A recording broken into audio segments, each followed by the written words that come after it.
Thank you very much, everybody. It's an honor to have the Prime Minister of Canada, Mark Carney, who I have made very popular. He's an extremely popular Prime Minister, and I'm very honored to do it because I liked him. Right from the beginning, I've liked him, and we've had a good relationship. We have some natural conflict, but we will probably work that out.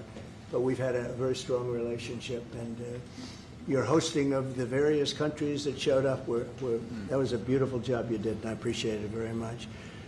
We're going to be talking about trade. We're going to be talking about a lot of different things. We'll certainly be talking about Gaza. We're in very serious negotiations to, I guess you could say, depending on the way you count, 3,000 years. You could say 500 years. You could say, but that it's been raging for a long time. And I think there's a possibility that we could have peace in the Middle East. It's something even beyond the Gaza situation. We want a release of the hostages immediately, etc. And so our team is over there now. Another team just left, and other countries, literally every country in the world has supported the plan. Yep. I don't think there's anybody that hasn't, actually, not that I've seen. But there's a real chance that we could do something, so you may have some questions on that later. But in the meantime, we'll spend some time and we'll make some deals and we'll do some things that are good for both of our countries.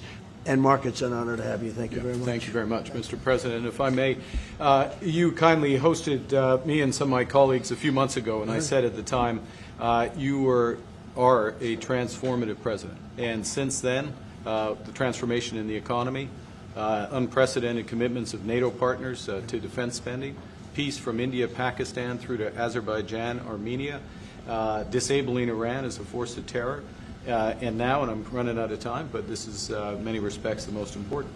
The merger of Canada and the United States. That wasn't where I was going. On this solemn day of commemoration of the horrific attacks of October 7th, for the first time in decades, hundreds of years, thousands of years, this prospect of peace that you've made possible. Canada stands foursquare behind those efforts, and we'll do whatever we can to support them. Very nice. Yeah. Thank you, Mark, very much. Any questions? What would it take for you to drop or lower your tariffs on Canadian sectors, including aluminum and steel? Well, we're going to be talking about that with the Prime Minister. We'll be talking about tariffs. We'll be talking about a lot of that, but that's for a little bit later on. I want to just acknowledge our great ambassador. Is he doing a good job? He's doing a good job. Otherwise, I'll get him out of there so fast. No, you have a good Is it the White House's position that furloughed workers should be paid for their back pay? I would say it depends on who we're talking about. I can tell you this, the Democrats have put a lot of people in great risk and jeopardy, but it really depends on who you're talking about. But for the most part, we're going to take care of our people. There are some people that really don't deserve to be taken care of, and we'll take care of them in a different way. Okay? Thank you. Mr. President, in your opinion, why has Canada and the United States failed to reach an agreement up until now? Well, it's a complicated agreement, more complicated maybe than any other agreement we have on trade, because, we have natural conflict. We also have mutual love. We have great love for each other. I love this. I love Canada, the people of Canada, and Mark feels the same way about here. The problem we have is that they want a car company and I want a car company, meaning the U.S. wants a car company, and they want steel and we want steel. So in other countries, they're very far away, and there's no problem. You can compete and you can do. We don't like to compete because we sort of hurt each other when we compete. And so we have a natural conflict. It's a natural business conflict. Nothing wrong with it. And I think we've come a long way over the last few months, actually, in terms of that relationship. So when it comes to trade, the United States was always giving everything. They gave everything to Canada. They would let car companies leave here and go to Canada. But that hurts the United States. And, other presidents didn't see that. They weren't business-oriented. They might have been good politicians in some cases, not in all cases. They were bad at both. But it's a very natural conflict. and it's something that we're working on. Canada has Yes. offered a lot of compromise this summer. Are you willing today to offer some compromise to Canada, maybe on steel, on aluminum? Well, we've made compromise, and we've made some compromise even on steel. But, you know, we have the same basic authority and the same basic, this could be also a little bit of a conflict with other countries all over the world on steel, because we want to make our own steel. We don't want to bring steel in for the most part, but we will bring it in, and we do bring it in. We continue to bring it in from Canada, but there is a tariff to pay. And I think that would be a normal thing to say, but we've come a long way. I think, Howard, we can truly say, do you want to make a comment on that? Well, I think the opportunity to work together, and as you said, there's conflict. You know, why do we make cars in Canada? You've called that out, and you've addressed that. So there are places we should work together, and there are places that we have natural conflict. It's a tough situation because we want to make our cars here. At the same time, we want Canada to do well making cars. So we're working on formulas, and I think we'll get there. Canadians are refusing to go to the U.S. The numbers are down like 23% in the first 7 months of the year. What do you say to Canadians that don't want to go to the U.S. now because of your 51st state talk, because of the trade war, the tariffs? Yeah. And Well, the fear I of understand also it. Look, I being understand taken that, and Americans don't want to buy cars that are made in Canada. You know, I mean, we have the same conflict. So there isn't. It's something that will get worked out.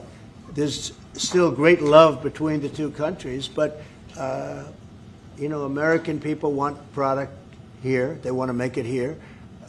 Detroit was emptied out and moved to Canada, moved to Mexico, moved to other places, not just Canada, and now they're all moving back. You know, they're moving back. We have right now, I was just telling Mark, we have 17 trillion, but it's really much higher. That was as of a couple of months ago. Yeah. We have over $17 trillion being invested now in the United States. As an example, Biden, he was the worst president we've ever had, but they had less than $1 trillion in 4 years. We have more than 17 trillion in 8 months. 8 months. And I think that number is going to be $21–22 trillion. There's never been anything like that in the history of the world for any country, not even close. You know, if you did 1 trillion in a year, that's pretty good. We're going to do over 20. And it's coming in with AI. It's coming in with auto plants. You know, we're building auto plants, a lot of auto plants in the U.S. It's coming in for a lot of reasons. It's coming in because of the fact, I think the November 5th election was a big factor, and I think the tariffs are a big factor. And again, we want Canada to do great. But, you know, there's a point at which we also want the same business. We're competing for the same business. That's the problem. That's why I keep mentioning one way to solve that problem is a very easy way. But we're competing for the same business. He wants to make cars, we want to make cars, and we're in competition. And the advantage we have is we have this massive market. So it's it's quite an advantage. Mr.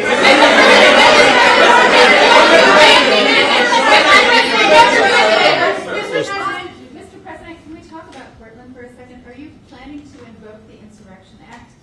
And that would be, a very long-standing law that's been on the books. Yeah, well, it's been invoked before, as you know. If you look at Chicago, Chicago's a great city where there's a lot of crime. And if the governor can't do the job, we'll do the job. It's all very simple. They probably had 50 murders in Chicago over the last 5, 6, 7 months. Many people were shot. And then the governor gets up and he says, well, we can handle it. They can't handle it. They don't know what they're doing.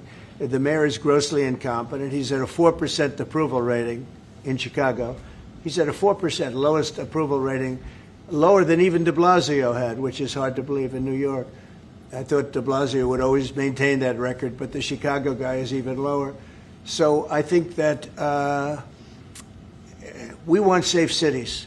If you look at D.C., you would right now, Mark, you could go out, take your family out to dinner, you could walk right down the middle of the street. There is no crime in D.C. When I got here, this place was a raging hellhole where people would come from Canada, people would come from other places and end up getting shot. Nobody's being shot. The National Guard's been unbelievable. I mean, they are strong, tough guys. You know, we won something at the Supreme Court, which is a big deal, merit. Everything now in this country is merit-based. I didn't think I'd ever see it again. And we have our soldiers are merit-based too, and they're central casting. And they walk through that town, and I'll tell you what, this place is safe. It's beautiful. Now we're in Memphis, and the same thing's happening. You're getting the reports. The bad guys are saying, we don't want anything to do with this. And we're removing many people. In D.C., we took out 1,700 career criminals and sent them back to the countries from which they came, mostly led out by Biden and his people that had an open border policy. And, you know, Canada, you suffered because of that, too, because they'd come here and they'd go into Canada also. So we're like a buffer for that in terms of Canada suffered greatly by Biden and the open border, the policy of open border, totally unchecked, totally unvetted. And these people were, you know, if you got 5%, 2%, now you were getting a lot of bad people. And we now have a closed border. You've done well. Yep. We have a closed border, and it's a really closed border. In fact, for 4 months, I don't even know if this is possible, but the figures were released. 0 people were able to come into the United States from the southern border. 0. And as you know, we've taken a very hard stand on drugs. This is also benefiting you. A lot of we call them the water drugs, the drugs that come in through water. They're not coming. There are no boats anymore. Frankly, there are no fishing boats. There's no boats out there, period. If you want to know the truth, we're saying, does anybody go fishing anymore?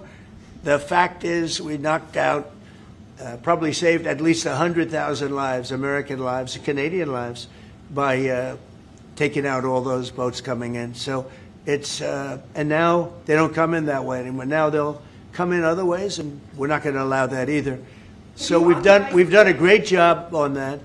But on crime, Chicago's a great city, but you can't be a great city if you have murders and if you have a lot of problems, and they do. And they have an incompetent policy, just like they had open border policy. Anybody could come in. They came in from prisons. They came in from mental institutions, drug dealers. They came in from all over the place, and we don't have that anymore. This country is becoming we're a very strong country. Look, financially speaking, I would say that because of the tariffs, because of the election, because of the policy, because of the great, big, beautiful deal, it's what I added the word great because it really is. It's the biggest bill ever passed in the history of our country. We don't need another bill. It's the biggest tax cuts, I mean, when you think no tax on tips, no tax on Social Security, no tax on overtime for the people. But far beyond that, what it does is incentivizes auto plants and AI and all of the things that nobody's ever passed a bill like it. We don't need another bill. We don't need any more bills. I said, let's get it all at once. I was greatly helped by our Speaker, Mike Johnson, and by the Senate. I'll tell you what, John Thune's both of those guys have been incredible. And we got a bill passed that I said, let's see if we can get it all done. Because these Democrats are like insurrectionists, okay? They're so bad for our country. Their policy is so bad for our country. I said, let's see if we can get it all done and everybody said it's not doable. Because it's the biggest bill ever passed in the history of our country.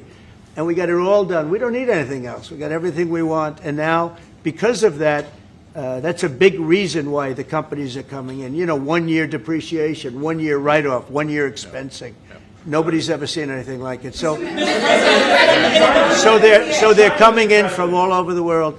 But to have a great country, you can't have crime. And we don't have crime, but we have cities where there's tremendous crime. And Chicago's one of them. And if the governor can't straighten it out, we'll straighten it out. Thank you. A question for the president.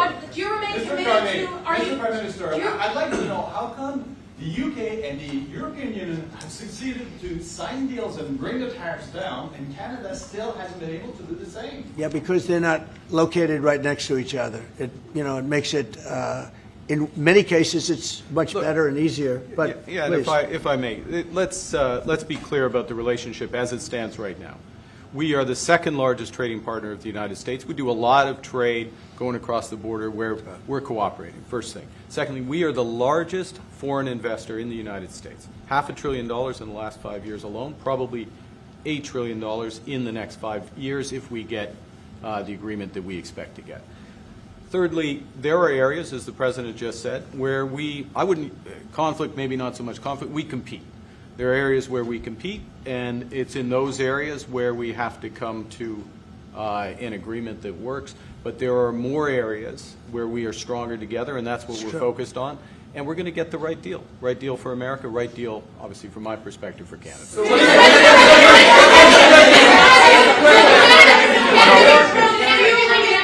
Including one thing that, wait a minute, easy, wait. So one thing what we are working very closely is the Golden Dome. That's the protective mechanism, and you see how that works. It's unbelievable. Ronald Reagan wanted to have it, and at that time they didn't have the technology, even close to the technology, but he was advanced, and we'll be working together on a Golden Dome for the two countries, and it's something that I think is going to be very important, especially when you look at the world, you look at what's happening. We want to have that protection. It's really amazing. The technology is unbelievable. Mr. President, why do you say some federal workers should not get their back pay? Why do you say some? Well, you're going to have to figure that out, okay? Ask the Democrats that question. Mr. President, Go ahead. Mr. President, just to follow up there, I mean, the law says that when the government is reopened, that workers will receive their back pay. So are you going to define the law there, or what do you? I follow the law, and what the law says is correct, and I follow the law. Mr. President, will Canada be leaving empty-handed, or will Mr. Carney be leaving Washington with a deal on tariffs? I think they're going to be very happy. We have a lot of things that we're working on that people don't talk about. They talk about, competitiveness. He's a very competitive person. And they talk about things that we don't necessarily agree on. But I think they're going to walk away very happy. I think so. Mr.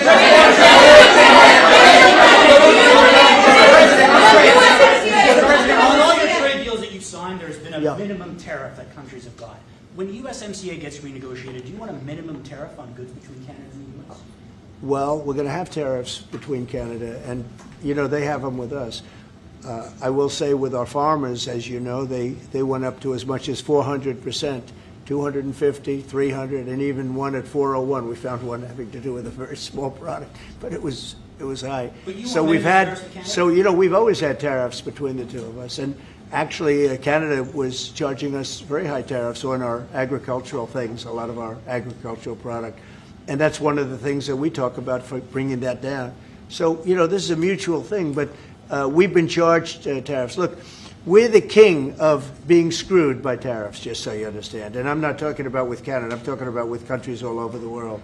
When you look at Europe, when you look at China, when you look at all of the almost every country charged the U.S., we didn't charge them because we were led by stupid people in many cases. Stupid people. They took advantage of our country.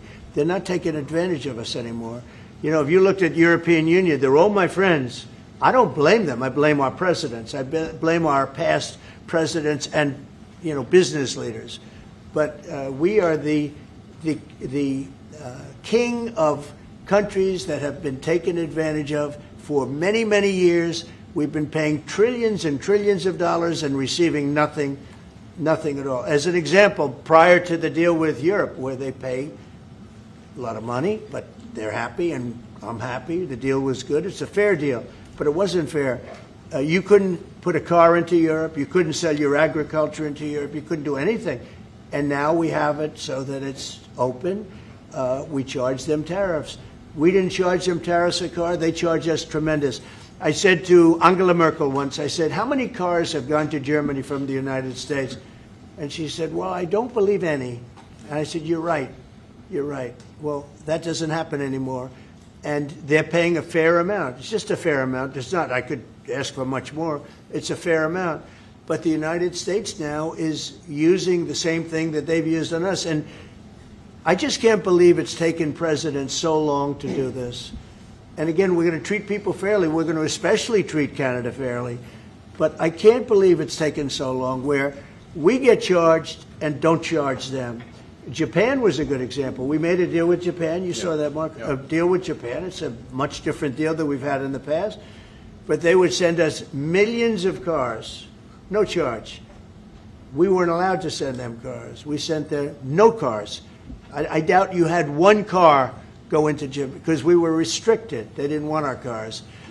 Same thing with Europe, same thing with other places. So now all we do now is fairness. But fairness leads us to the most successful country there's ever been. You know, we have some advantages over other countries, and we do have a great market. We have an amazing market. But you know what? If I let this go, if we didn't win this election, if we had these people that were running, that were ruining our country, destroying our country with their open borders and men playing in women's sports and transgender from everybody and windmills all over the place, if we allowed that to go on for another couple of years, we would be, I'm not sure that we'd even have a country.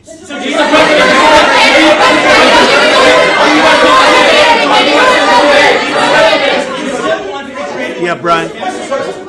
And by the way, I'm not sure we would have even had a country. And now we have the most successful country in the world. Brian? Yes, sir. What is your message to Democrats ahead of a next vote to open up the government? The American people are saying, open the damn government. What's your message to them right now? Well, they're the ones that started it. They're the ones that have it. And it's almost like a kamikaze attack by them. You want to know the truth? This is like a kamikaze attack. They almost, you know, they have nothing to lose. They've lost the elections. They've lost the presidential election in a landslide. I saw the other day where Kamala said, this was a very close election. This was one of the biggest sweeps that anybody's ever had. Won the popular vote by millions, won the Electoral College by a massive amount. They said, if I got 270, that would be great. But I got, I think, 312 or 315, and they got 220. So, you know, we won that. But we won counties. The big thing is counties. So out of all of the counties, thousands and thousands, we got 2,500. They got 525. It was a landslide. And we listened, oh, yes, it was close. It was one of the greatest victories ever. And it was a mandate to do what we're doing. And I hope, and Mark wants this as much as I do, we are very close to making a deal on the Middle East that will bring peace to the Middle East. After all of these years of millions and millions, tens of millions of people being killed, there's a chance to bring peace to the Middle East. In addition to that, I made 7 other deals, and they're, you know, great. And we're, you know, things are happening with respect to Russia, Ukraine. That's one that last week, Mark, 7,812 people were killed. Soldiers, mostly soldiers. Yep. But 7,000, more than 7,000, almost 8,000 soldiers were killed. It's a crazy thing. I thought that would have been one of the easy ones. I get along very well with Putin, and I thought that would have been, I'm very disappointed in him because I thought this would have been an easy one to settle, but it's turned out to be maybe tougher than the Middle East. We'll see what happens with the Middle East. The Middle East. I think.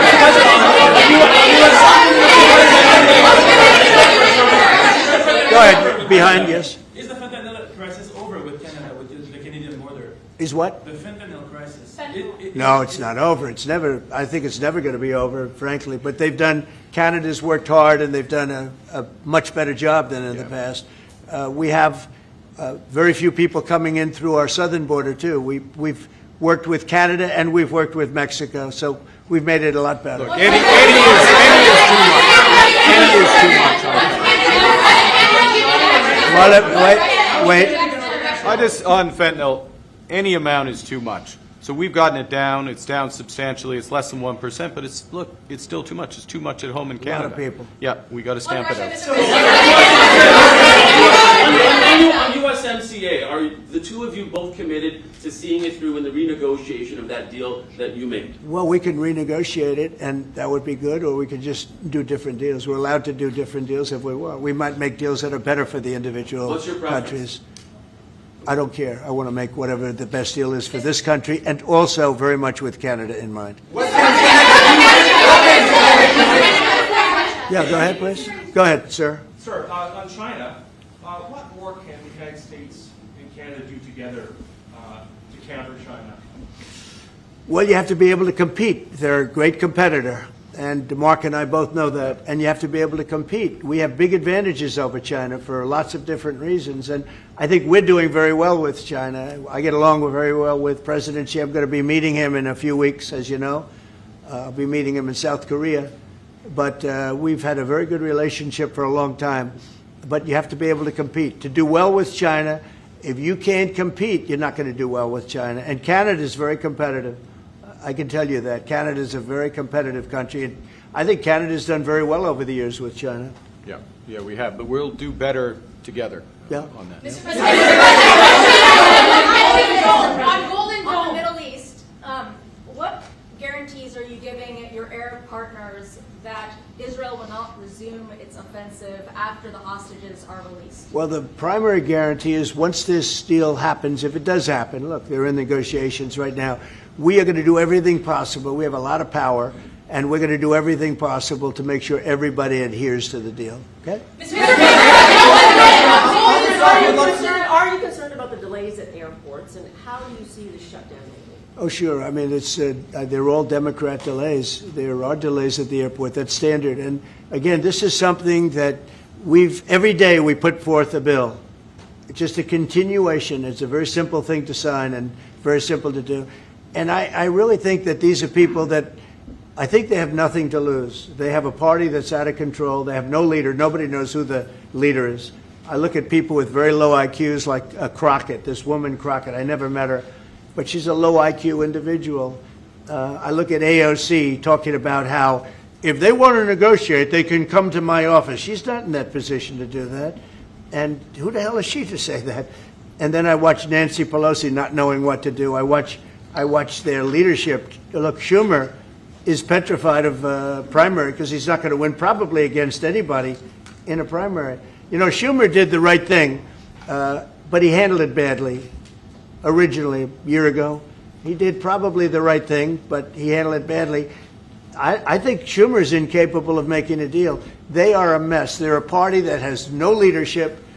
They have, and they have no policy. You know, I think we have great leadership, but we also have great policy. We have strong borders. We have no men and women's sports. I mean, basic things. We're not going to take your child away and change the sex of your child. We're not going to do things like that. What they're doing to the country is so incredible. And they got away with it with all their woke crap, and now it's stopped. And we have a country that's based on common sense and strength and intelligence. I mean, we have the United States of America, and I say it all the time. Other leaders have told me this. Mark hasn't yet, but I think he would. A year ago, we were a dead country, and now we are the hottest country anywhere in the world. Maybe Canada. I'll give Canada, but because I do like Canada. But you know, we're the hottest country in the world right now. There's never been a country that has the kind of money coming into it. There's never been anything like this. There has never been a country that if you take $1 trillion, that would be unbelievable. We're going to have over $20 trillion invested in this country. There's never been anything like what you're seeing, and it's based on good policy and common sense and leadership. Yeah.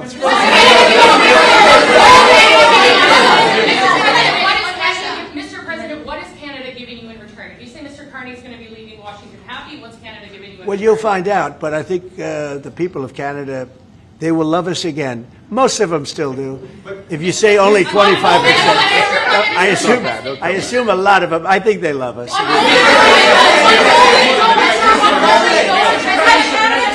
And you know what? I'm not the biggest hockey fan, but I like it a lot. And I watched some of the greatest hockey games I've ever. How good were those games, right? Yeah, very good. We're coming down for the World Series, Mr. President. Oh, good. Canadians. By the way, your team is looking pretty good.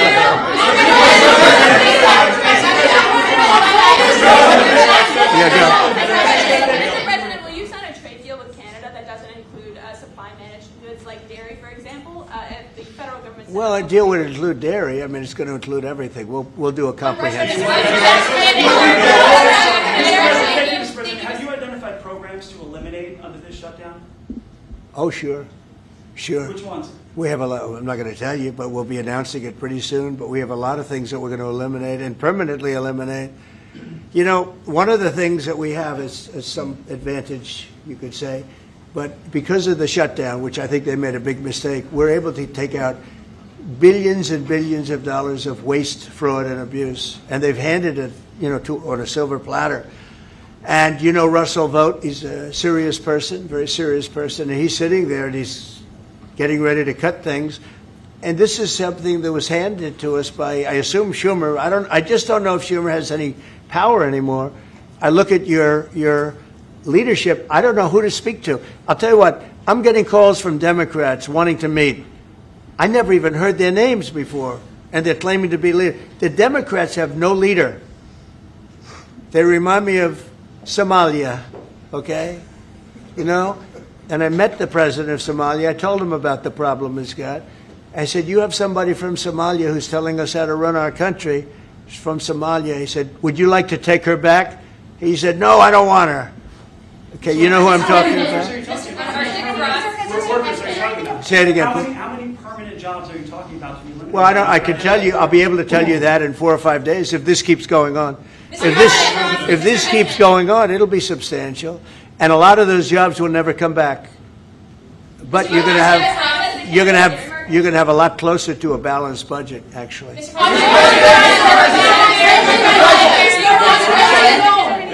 anything the Prime Minister has done that's making it more difficult to reach a deal?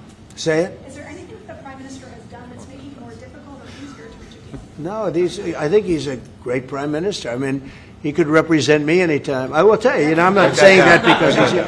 No, he is a very strong, very good leader. He's a nice man, but he can be nasty. He can be very nasty, maybe as nasty as anybody. How? I think Canada, let me put it this way, I can tell you this because I deal with lots of leaders all over the world. He is a world-class leader. He's a man that knows what he wants, and I'm not surprised to see that he won the election and won it substantially, and I would think he's more popular now. He's a good man. He does a great job, and he's a tough negotiator. So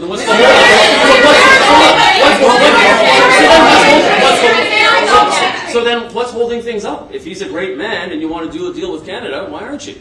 Because I want to be a great man, too. Thank you very much. Thank you, everybody.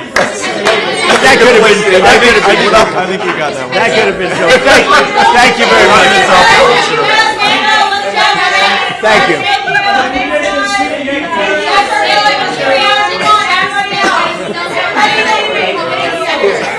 Thank you very much. Hard to finish on a better note.